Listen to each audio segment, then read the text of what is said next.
My name is Gloria Pinza, and since last May, I've had the pleasure of chairing the search committee that has brought to campus the gentleman that we will be momentarily introducing to be the next president of UNE.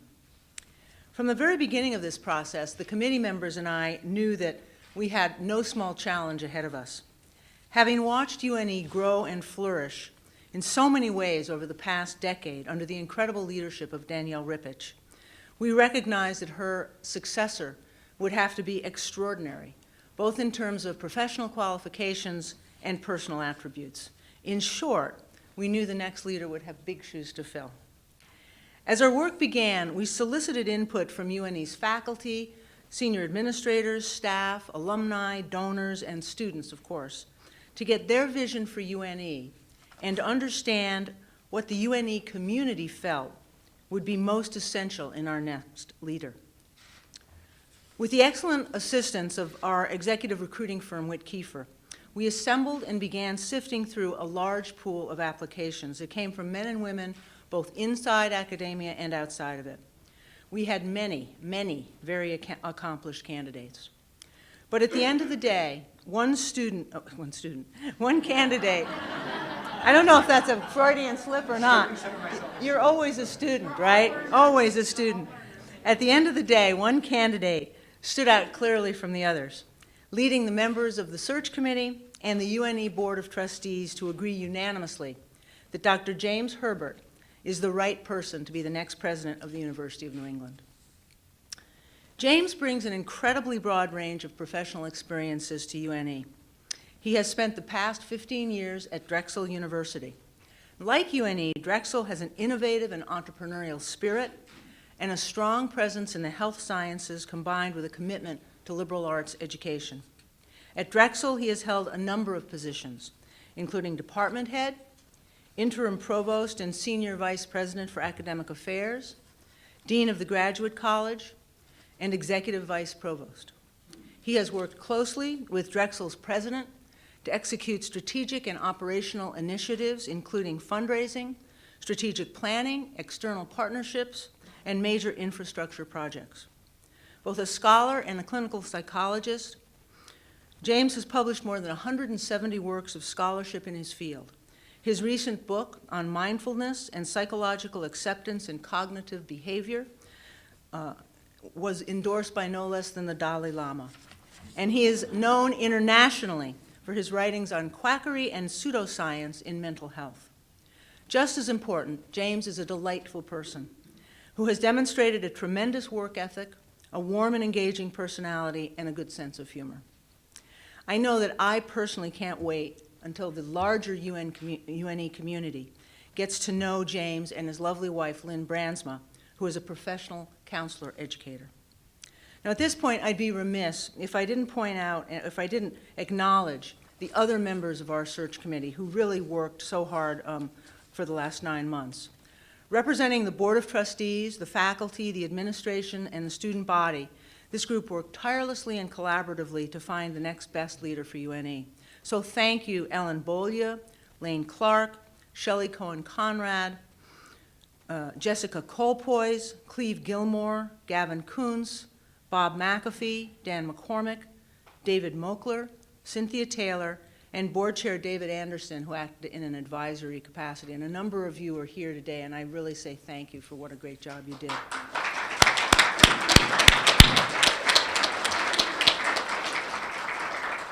I know that all of us look forward to do whatever we can over the coming months to make James and Lynn feel comfortable at UNE and in Maine.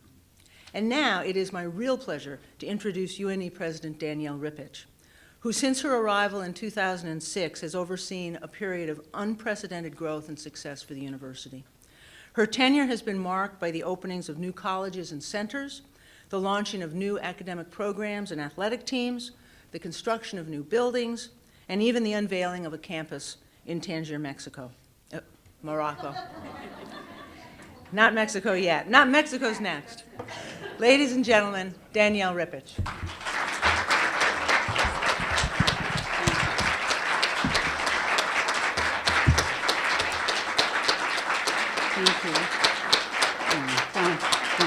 Thank you. Thank you so much, Gloria, and I want to thank all of you, the committee members, the trustees, our senior leadership, our students, everyone who participated in this important work for the college and for the university. I think all the colleges came together, and this has been something that has really been a community effort on everybody's part, and now we're ready to move to the next step of the process. This is a milestone, really, in the life of the University of New England today, and I'm happy to be in this room with the people who have really helped carry this forward and will help us, I know, in the next phase of the transition. When I first arrived at UNE more than a decade ago, I knew I was embarking on a new phase of my life, and I thought of it as a journey. But I also knew that it was not a journey that I should take by myself, or that I could take by myself. I knew that I was going to need the trustees, the students, the faculty, the leadership of the university to come with me. It was a journey we needed to take together. And so together, we set out to really do some transformational projects for the University of New England. At the time I arrived, I was doing reading about New England. I had been in the South, and that's a whole different genre. So I'm reading Emerson, and I'm reading Emily Dickinson, and I'm reading Walt Whitman. And the thing that really struck me in Whitman's A Passage to India was the line in the poem that says, "Go boldly forth, steer for the deep water only." And so I used that phrase in my inaugural address, and it had a resonance, I think, because of Maine and where we are. People connected with that, and it has been a guidepost for us. It's allowed us, when we were a little shaky on some of these things that Gloria mentioned, these projects, we said, okay, we're going to go boldly forth. We're going for the deep water. And everybody has come along, and it's just been an amazing vision that we've had over the last decade for the university. And I could see us as the largest private university in Maine, and now also the premier health sciences university in northern New England. And we have moved the ship far from shore, all the way from Maine to Morocco. Mexico will do next, but that's good. We have worked really diligently. People have worked hard, but it's been very gratifying work because we've created things for our students. We've created opportunities that would never have been here for them. And that's the most satisfying. But at the same time, we have maintained a close community. And people, the faculty, the students, the staff, there is still a feeling. I think when I came, that was the fear. If we grow, we will lose who UNE is. I don't think you can do that. I think it's our DNA. We're entrepreneurial, but we're also people who care about our students and care about the institution. As you can tell, I love the school.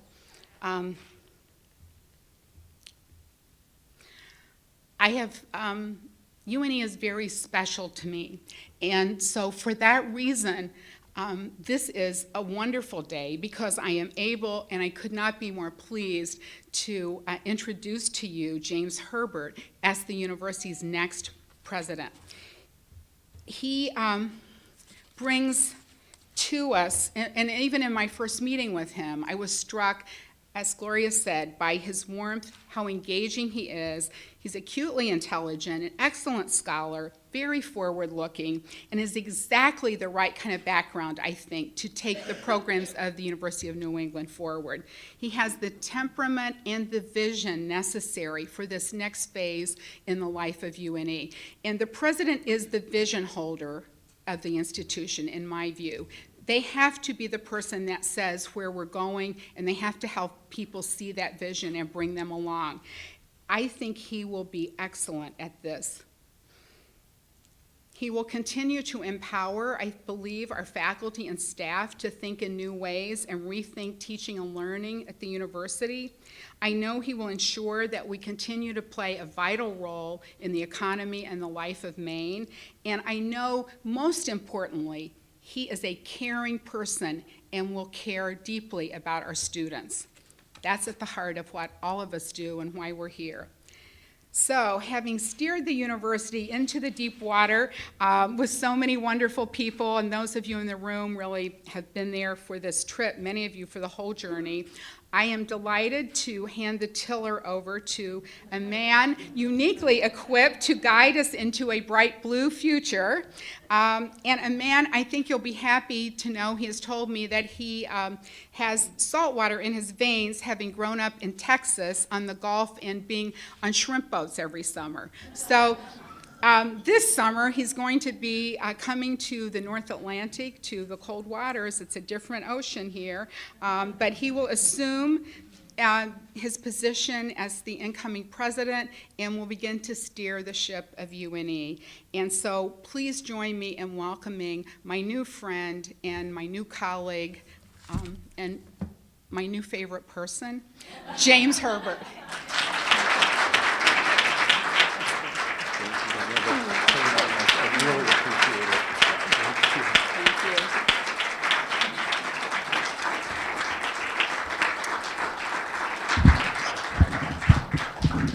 So good morning, everyone. Actually, I think I'll just stop now, step aside after those nice remarks. I don't know how I'm going to beat that. So I want to begin by thanking both of you, Gloria and Danielle. Thank you so much, President Rippich, Ms. Penza, for your kind remarks. I mean, it really means a lot to me, and I really just, I'm deeply struck. So I look forward to working with both of you and the rest of the transition team and the trustees and your senior leadership team in the transition going forward.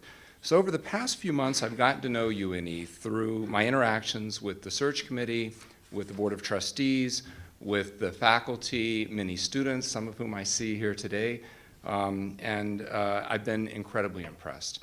So these women and men have struck me as very hardworking, exceptionally hardworking, supportive, dedicated, caring.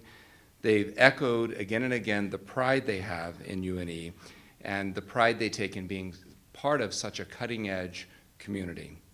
With each glimmer of pride that I see and the sparkle in their eyes, and with each warm smile I've encountered, it's convinced me that UNE really is the place for me. I'm both deeply humbled and exhilarated to be by the confidence that the Presidential Search Committee has placed in me, and I'm very pleased to accept the charge of leading this great institution forward. For some time now, my name has been on the radar screens of executive search firms, and these are the folks who go out and recruit new university and college presidents. And frankly, I'm not sure how my name got there, because I wasn't really looking to leave my position at Drexel. The fact is I've been quite happy there. I've had many opportunities for professional growth and development. I've been able to tackle new challenges regularly, and I've been able to make an impact at an institution that in many ways is very similar to UNE. It embraces a public mission despite its status as a private university. It's known for its entrepreneurial spirit, its civic mindedness, its commitment to making education accessible to students of all backgrounds. So as a result, when the headhunters came calling, I rarely gave the whatever prospects they were pitching a second glance. That is until I learned of the opportunity at UNE, and this is actually the first and only presidential search that I decided to go for. And it was a decision that I did not make lightly for the reasons that I just mentioned. But then the more I learned about UNE and the remarkable progress that you all have made over the past decade of growing while so many other smaller universities and colleges have been buckling under the demographic and economic headwinds that have been facing higher education, I just felt like I needed to learn more about this place. So what President Rippich, together with her leadership team, and indeed the entire UNE community, what she's been able to do has been truly amazing, remarkable, nothing short of extraordinary. At a time when the number of Maine high school graduates has been declining each year, UNE has grown its enrollment, its academic programs, its athletic programs, its cash reserves, and its reputation for the return on investment that it offers students. President Rippich has been credited for her vision, for looking at the changing landscape of higher education and the industries that for which UNE prepares students, and for staying ahead of these trends. It is essential, I believe, that we continue to look to the future in such a way and that we design our programs accordingly. There's widespread agreement across higher education that the coming decade will be the most challenging one yet.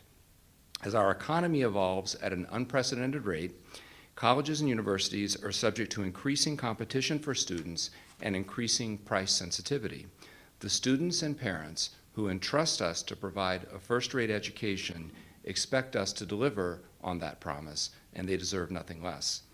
I believe UNE is well positioned to continue to offer exceptional value to its students. As uncertainties swirl regarding the future of healthcare, and as industries are turned on their ear by new technologies, UNE's nimble and innovative spirit will be more valuable than ever. If we work together, remain focused on the future, we are and will be well positioned to confront these challenges ahead. So over the coming months, my wife Len and I look forward to getting to know better the amazing people who make up UNE, more of those amazing people we've already met. I look out in the crowd today and recognize so many faces that people have already had the opportunity to meet and get to know, and we look forward to meeting the rest of the community.